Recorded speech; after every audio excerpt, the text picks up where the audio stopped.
But we also have the 49ers opening the season this Sunday. I'm excited about it, Jay, and I know you are Mr. Play It Cool all during the preseason.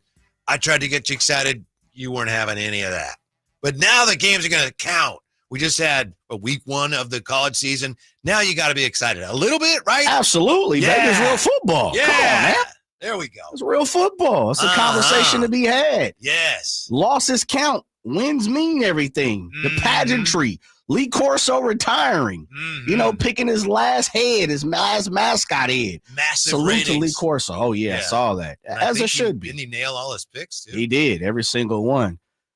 Absolutely. I'm locked and loaded, baby. It's college football season is upon us. The NFL is upon us. The 49ers are back healthy, it looks like, to the best of our knowledge, until further notice.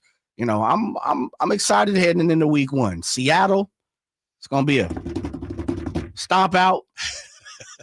Stomp them boys on out. Matter of fact, you're not a big Sam Darnold guy, I guess. No. Let me send a text to Coach Christie right now. Let him know, man. What's up?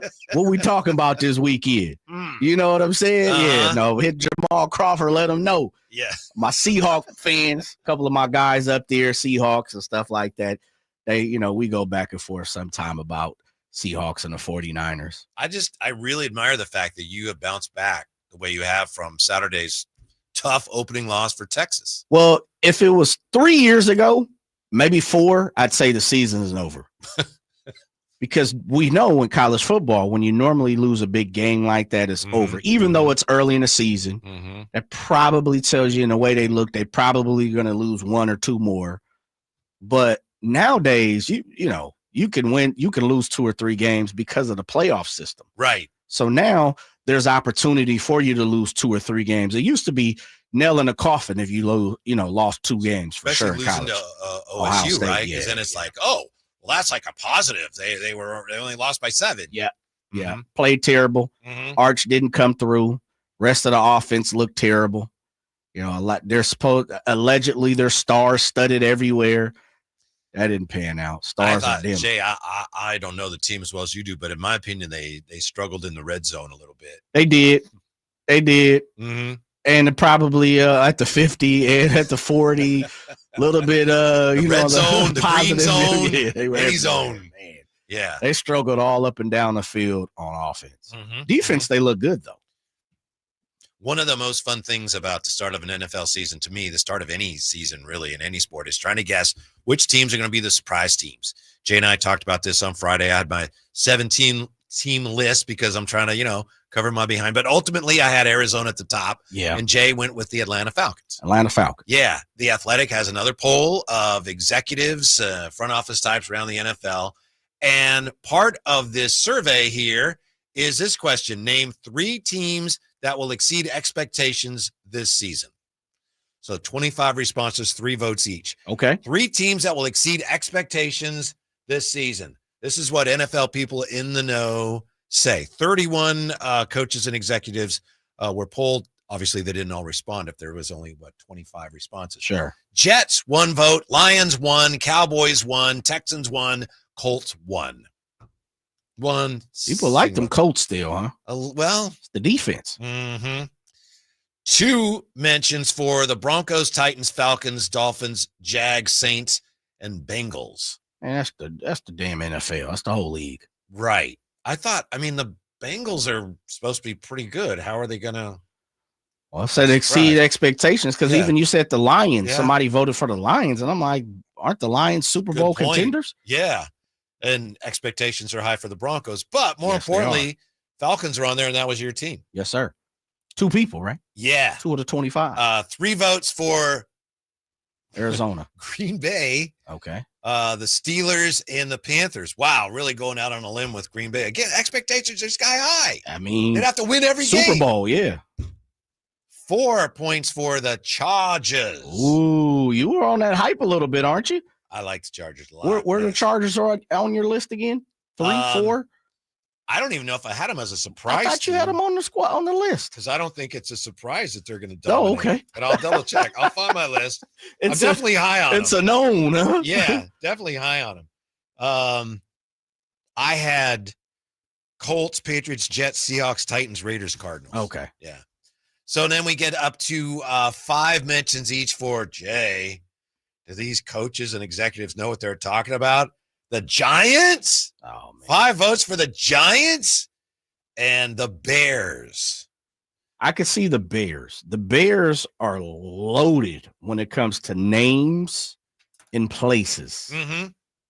The Giants? Yeah. The Giants might not win 3 games. I guess people are figuring maybe Jackson Dart's going to take over at some point. He is not listed as the week 1 starter. 6 votes for the Seahawks and the Buccaneers. Okay. And then there was a 3-way tie. 7 votes for 3 teams that are on my list. I guess that shouldn't surprise anybody. The Raiders, the Cardinals, and the Patriots. There you go. The Raiders, the Cardinals, and the Patriots each getting 7 votes in this poll of coaches and executives. Who will surprise, who will exceed expectations this season? Patriots, Cardinals, Raiders getting the most votes. Tie. Well, to me, you named every team in the NFL minus 4. Literally. I know, but we really focus on the ones that got the most votes. Okay. Yeah. That's why, and you're right. I mean, that's why I did 7. Because like, well, somebody's going to come through there for me. I mean, it was coaches, and who else was a part of this list? Coaches and executives. Okay. Yeah. I mean, they just named the whole NFL. Everybody, they did the same thing you did. Mm-hmm. You know what? I'm going to name 7 different teams because one of them will hit. They did let everybody pick 3 teams. Okay. So, yeah. Cardinals, by the way, have been at the top of this list 2 years in a row. They like what they see. Mm-hmm. Now, the other end of that spectrum, the other side of that coin, name 3 teams that will fall short of expectations this season. Only 23 responses. I guess some people, a little shaky. Bad juju. I don't know. I don't want to go there. 1 vote each for the Bills, Steelers, Rams, Ravens, Buccaneers, and Patriots. Man, Patriots have expectations? Yeah. Okay. It's a good point. I mean, again, how can they could win 4 games and people would go, yay. Right. 2 votes each for Chiefs, Chargers, Eagles. Okay. 2 votes each as a team that will fall short of expectations this year. 3 votes each from NFL coaches and executives for Falcons, Jay. What's Dallas, the expectations of the Falcons? Good question again. For them to fall short of expectations, they'd have to lose every game by 40 points. Right? Yeah. So 3 votes each for the Falcons, Cowboys, and the Texans. 4 votes each for 49ers. the Vikings and the 49ers. I figured they were going to be a little high. Mm-hmm. Mm-hmm. Because that's the Packers, that's the Packers, that's the Cowboys, and that's Seattle, and that's the Rams. That's who made those picks. Now, when it came to teams that will exceed expectations, it was pretty evenly balanced. There are 2 teams here that get way more votes than anybody else. Really? Or teams that will fall short. Cowboys? Cowboys are already mentioned. I mentioned them. Okay. Yeah, they got 3 votes. Dolphins, Bears, and Broncos get 5 each. But then the 2 teams that get the Lions' share of the vote, if you will, 9 votes for Washington and 16 votes for the Lions. Oh, 16 votes 16 from NFL coaches and executives say the Lions will fall short of expectations this season. 16 votes? Yep. Half the league. Yep. Wow. I guess people feel like 16 of the 23 who took part in it. Yes, sir. Not too much else stands out there other than, as you say, 49ers is kind of a, I feel a little crunchy if you're a Niner fan on the other hand, it's like, yeah, you figure that's okay. That doesn't mean they're right, but I see why people would say that. Well, it said fire for the Dolphins, Broncos, and Bears. That's correct. What are the Dolphins' expectations this year? I don't know. Fight for the wild card? Yeah. Okay. Yeah, that's again, great point. How do we know what these expectations right there fighting are? for wild card? I don't even know what, honestly, just trying to think league-wide, I don't know what 49er expectations are. Yeah, I think playoff team, but I haven't heard anybody say the 49ers are going to the Super Bowl. Have you? No one's picked them to go to the Super Bowl. I think most people believe this is a 10-7, 11-6 type of team, and they'll be fighting to make the playoffs. Probably make the playoffs, playing on opening weekend for the playoffs, and when we get there, hopefully, like you said, they're clicking on all cylinders. Mm-hmm. And if not, they'll take the L. But I don't think anyone has this team slated for the Super Bowl. I don't think so. As far as the Lions getting all these votes, the Lions lost offensive coordinator Ben Johnson and defensive coordinator Aaron Glenn. A general manager said it's hard to lose two coordinators. Another executive wanted to balance out the thought. They'll still be good even with all the turnover. They still have the same identity as a head coach. They'll continue to play good defense. As far as the Commanders, rival voters wondered if they'd fall back to earth after catching lightning in a bottle with Jaden Daniels' incredible rookie season. I think it's a matter of, wow, they improved too much one year. There's going to be some regression there. I don't know that there will be. I think he's going to be a great quarterback. He's legit. Yeah, I'm with you. I really do. We had, I think you were here. We had John Keim on when the 49ers, when they picked up Brian Robinson Jr. And one of the things that I asked him about is if you look at their defensive depth chart, you look at the defensive side of the Washington Commanders, they have a lot of names. Guys that kind of a little longer in the tooth, guys who've been in the league and been proven. But one of the things that John Keim did mention, and this is why I'd asked the question is, can they hold up? The Bobby Wagners, who's been an absolute all-pro pretty much all his career, the Daron Payne, Young, Javon Kinlaw, of course, 49ers know him, Von Miller at your linebacker spot. Then on top of that, you got Marshawn Lattimore, who's been good for a long time. Almost looks like a Daniel Snyder team. Yeah. And that's, Trey Amos at one of the corners. You got Mikey Sanderstill, who comes from Michigan, playing good ball last year as a rookie. But I asked him, does that defense really put the fear in like the Eagles, the Lions, the Packers, the 49ers? Or is it we're looking at a lot of guys who have names and can they, live up to that name still? So I'm not sure. A lot of, is based on J.D. Daniels, for sure. Yeah, the voters saw it that way too, Jay. Even though the Commanders strengthened the depth of their roster with solid veterans, some voters worried how that would impact an aging roster. Yeah, especially in football. Once the guy loses a step in other sports, he's not the same. He lost a step. Football, you lose a step, you're done. OG. Yeah. Thanks for coming. You're done. Now, one more thing I wanted to mention in the Athletic today. We touched on this at the top of the show. Kyle Shanahan gets so much criticism, and a lot of it he asks for as the head coach of a team that has gotten to 2 Super Bowls but hasn't won. But I don't think he gets enough credit in some circles for what he does well.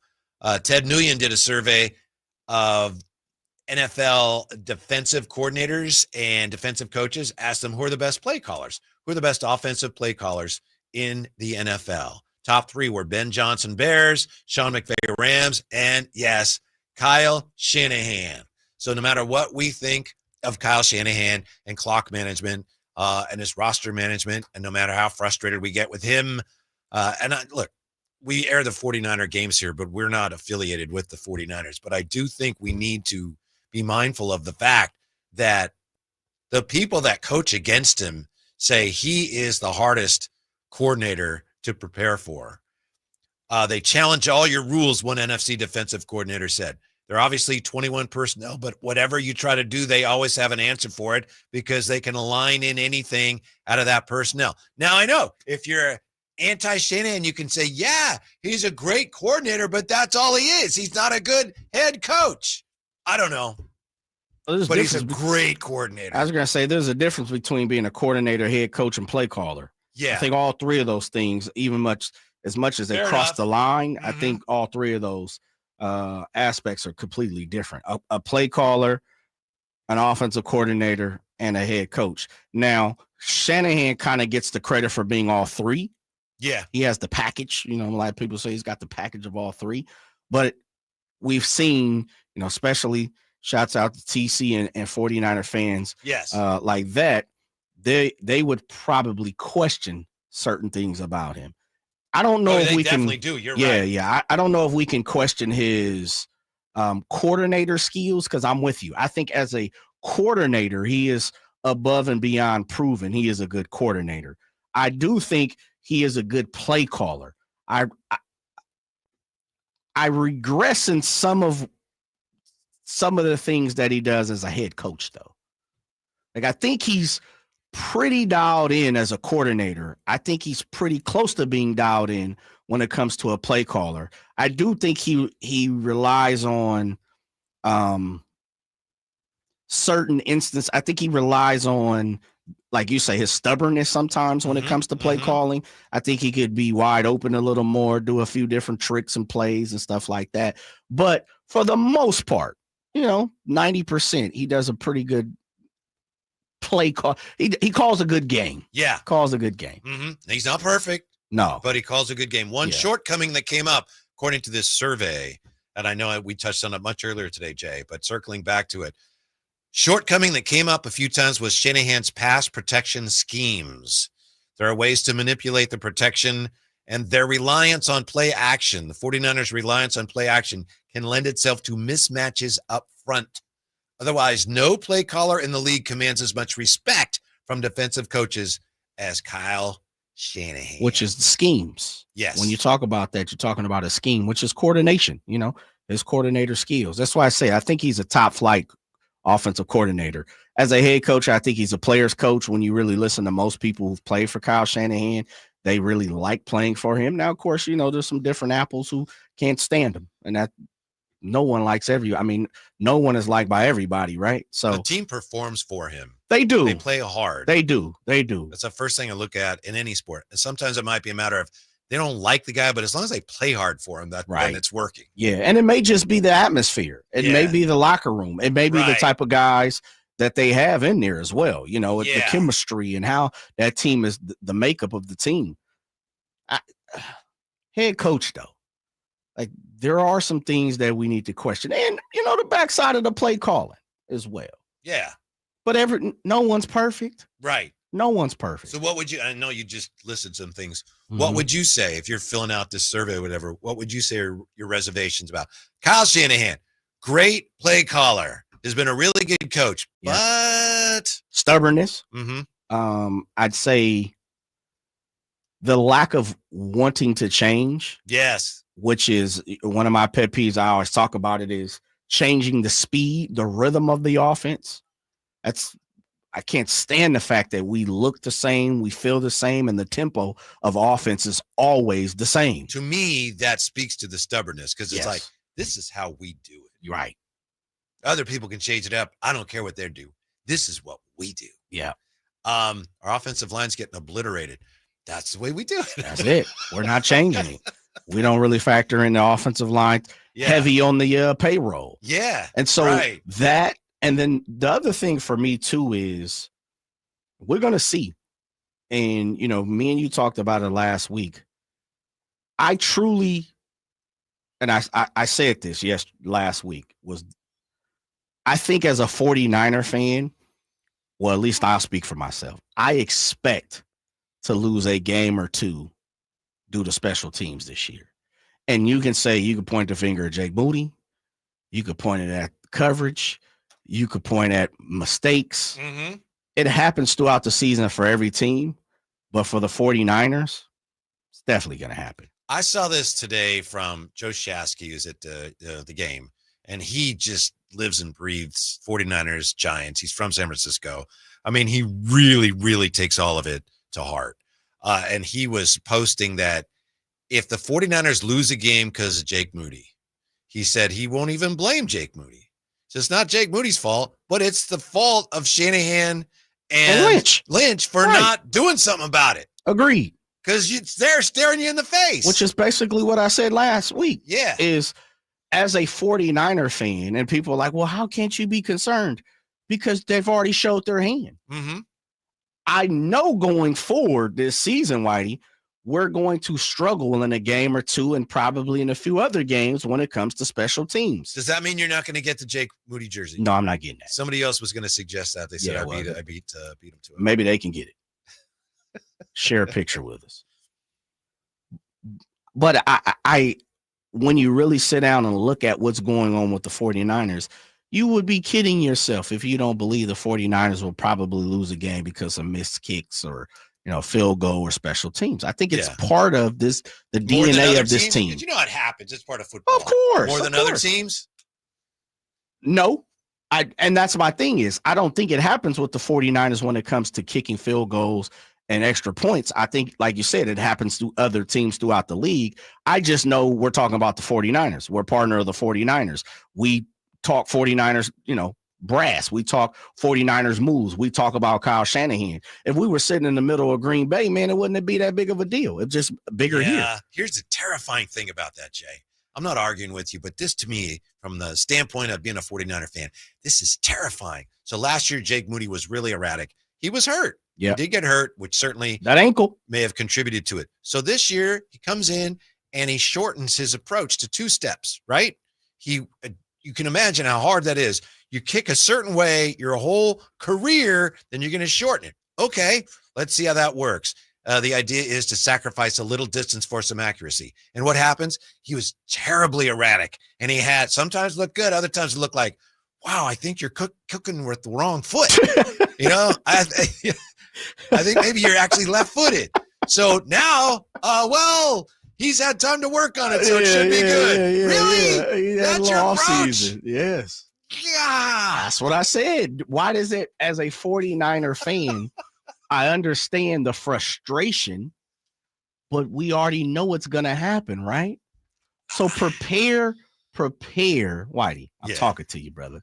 Prepare for some things not to go right. But I think that would be unacceptable. Let's say it costs them a couple games. Hopefully it won't. Yep. And they're walking into this like, he should be good. That would be malpractice of this roster. If that happens. Why? Hopefully it won't. Why would you say that? Because you could see it a mile away. This is a problem. Yep. Okay. Let's just hope it works itself out. But with that being said, and I'm not giving them no excuse, just what you said, this is the same question that every other NFL roster is facing. They're looking at it and saying, man, if I take a step back and look at my roster, wow, my defensive line is atrocious. And they know it in the front office. Why haven't they attested to something there? Mm-hmm. You take a step back. Oh my goodness. What is going on with our defensive backfield? We need 2 corners and maybe 1 safety.